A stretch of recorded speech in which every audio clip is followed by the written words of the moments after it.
Okay, macam mana nak tutup voice mailbox? Voice mailbox ni benda apa? Dalam video yang lepas, saya dah bagi tahu antara perkara-perkara penting yang kita kena berjaga-jaga supaya cas kita punya roaming tu tak jadi terlalu tinggi tanpa kita tahu daripada mana punca dia main cas tu. Okay, jadi voicemail ni kadang-kadang kita duduk di sana, di Saudi, kita tak jawab call ke, kita off phone ke, orang dia divert ke voicemail. Jadi benda tu kena hati-hati. Cuma saya nak buat sikit tambahan. Saya beritahu dalam video yang lepas, call jangan guna call biasa, call WhatsApp, call Facebook, apa saja.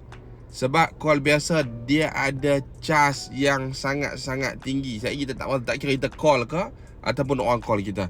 Cuma kalau siapa yang pengguna Celcom Digi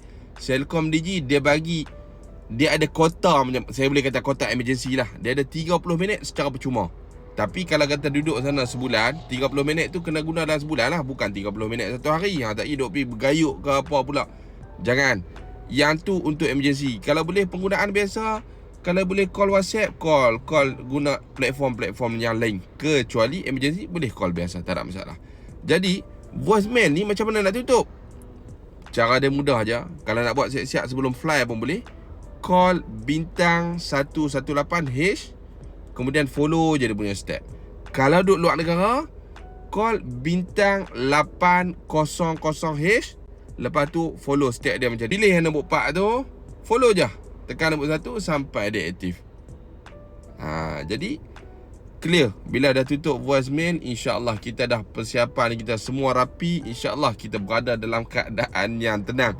Tak payah nak rusing-rusing.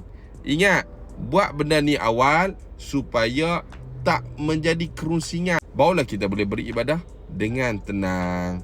Jadi harap bermanfaat dan harap menjawab. Terima kasih yang mana bantu saya share sampaikan maklumat. Jangan lupa like, komen dan share video ni juga.